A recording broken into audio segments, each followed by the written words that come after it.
You're watching Talking Points, a focus on the political scene in Lubbock and across the South Plains.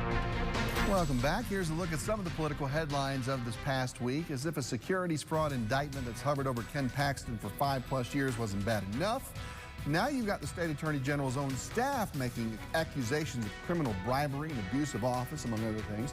The Austin American-Statesman reported that Paxton's top aides have called for an investigation of his dealings with an Austin real estate developer. Paxton says this is coming from, quote, rogue employees, and that he will not resign. We talked last week about how state Democrats were starting to complain that the national party should spend more ad dollars in Texas ahead of the election. Well, here it comes. Less than a month out, Joe Biden's campaign has reserved more than $6 million of TV ad space in Texas, more than any other Democrat in decades. The state party has also placed a 6-figure multimedia buy, and the anti-Trump Lincoln Project is spending as well. Mr. Trump is only outspending Biden here on targeted Facebook ads. Meanwhile, there's word that in-person jury trials may be back soon. Lubbock County submitted a 12-page trial safety plan to the health department for review. There'll be social distancing in the courtrooms and masks and face shields for jurors and more. Judge William Eichmann tells us they've also increased the number of potential jurors. If someone is worried about coming down in the general public, if they get summoned and they're really concerned about it, they need to let us know. And we're going to be very willing to reschedule them. But we also can't stop jury trials, especially for those people that are in jail. They have constitutional rights. You betcha. Judge Eichmann expects the first jury trial to be scheduled for October 19th. With all the recent talk of state leaders keeping power away from local governments, county judges got some power back this week.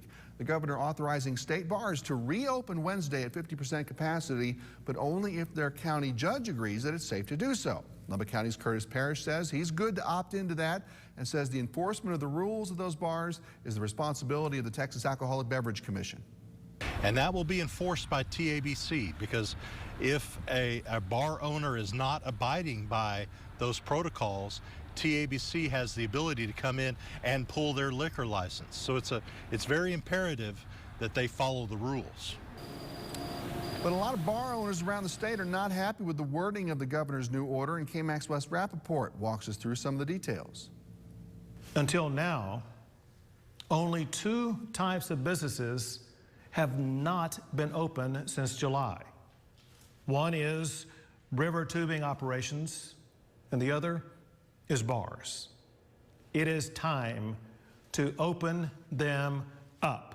In a taped video announcement, Governor Abbott says he's pleased with the data and more businesses can open so long as safety protocols are followed. Here's a snapshot. No dancing, masks at all times for staff and customers, and close contact is discouraged. I've got everything distanced from the get-go. I've been in compliance all along. Brazoria County bar owner Janelle Wiggins says this announcement is a long time coming. Everyone's taking advantage of it. And yeah, we don't understand why does food make a difference. If I had a hamburger in my hand and a beer, I don't get COVID.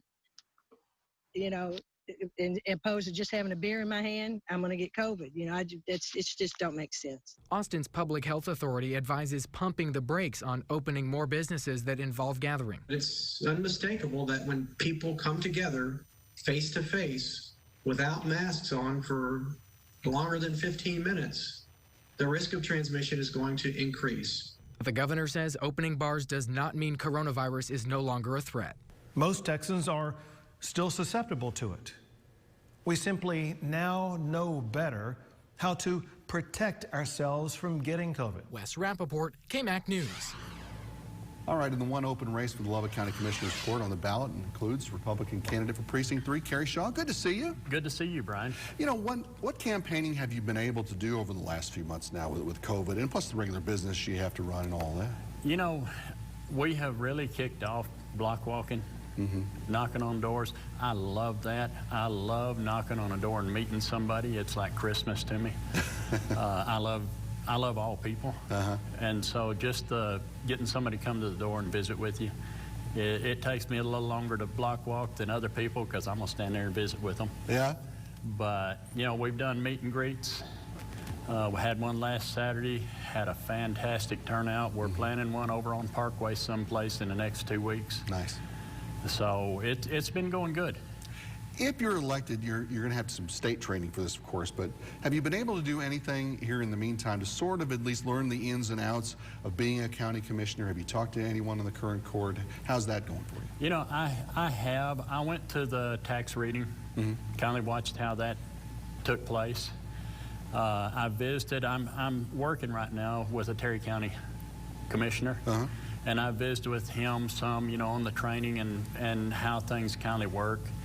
And so it's been going good. I'm not going to go in there blindfolded, but I'm not going to tell you I'm going to go in there educated either. Right. Because this is a job that I don't think anybody ever knows exactly what goes on until they're in the job. Sure, and plus things do change, as we found out here in this year. But have you discovered a few things about it that maybe you didn't know when you started your campaign? Yeah, you know, the politics of it. Oh, sure. You know, the personal agenda of it. If you don't have like-minded people that care and want to be conservative, then, you know, you have to know all the rules so you know what you can do to protect yourself. Sure. How have people responded to your campaign, coming from off the political radar a little bit and into all this? It has been unbelievable. I mean, tell you, I've had people just show up and want to shake my hand. I had a man call me on my way in here. He said, I'm going to vote for you. Don't have a clue who he is. But, you know, it's just been fantastic. And I tell you, the Hispanic Republicans have been wonderful. The Church of the Blessed, Johnny Perez, has been fantastic. Johnny Perez cooked the briskets for my meet and greet this past week. A lot, apparently. Yeah, 15. Oh. And his church family served those. We've served over 300 free tacos, free burritos. Wow. And I just can't tell you how much it meant to me to have that kind of support. And it's not just one nationality that's supporting me. It's a complete combined people because they see my heart. Yeah. They know that I care about everybody. I want your thoughts on a few issues that commissioners have had to deal with recently. Let's start with the decision, I guess, this past week or so, to not renew the COVID disaster declaration for Lubbock County. A good move there? I believe it was. You know, it's hard to say yes, it is, without being in the position and knowing all the ins and outs of it, but I believe it's time. I believe it's time to get Lubbock County back to normal. And the new county budget decision was made to keep property taxes flat, meaning with higher appraisals, there's more folks who will have to pay more there as well. Necessary there, or did they have other options for things? They had other options. They've got $3 million coming off of what they have to pay this year that's paid off. They could have rolled that money out of reserves and put it back in next year without any tax increase whatsoever. You know, anybody that tells you that the reason you got a tax increase, your appraisal went up, is lying to you. The flat rate, you know, is what needs to be kept, the effective rate. Right, right.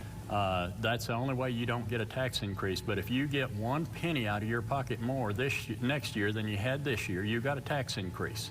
And it's the county commissioners and the county judge that did that. This has been a precinct where a Democrat has been traditionally a winner here for decades, literally. What do you say to Democrats in your district to convince them that you might be the person for the job here? You know, I tell the Democrats that I'm out to help everyone. Not just the Republicans, not the independents, not the African American, not the Hispanic, not the Caucasian. I'm here because I love people. And I want to do the job that Lubbock County needs done, that Precinct 3 needs done.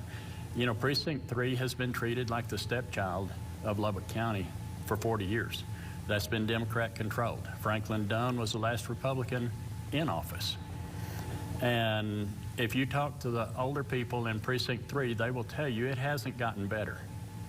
And so they know that I will step up and I'll fight for everything that Precinct 3 has coming. I will be a benefit to Lubbock County completely, but my priority will be Precinct 3. Kerry Shaw, he's the Lubbock County Commissioner's Court candidate over there. Good luck to you. Well, I appreciate it. Thanks for having me. And anybody wants to see me, it'll be kerryshaw.com.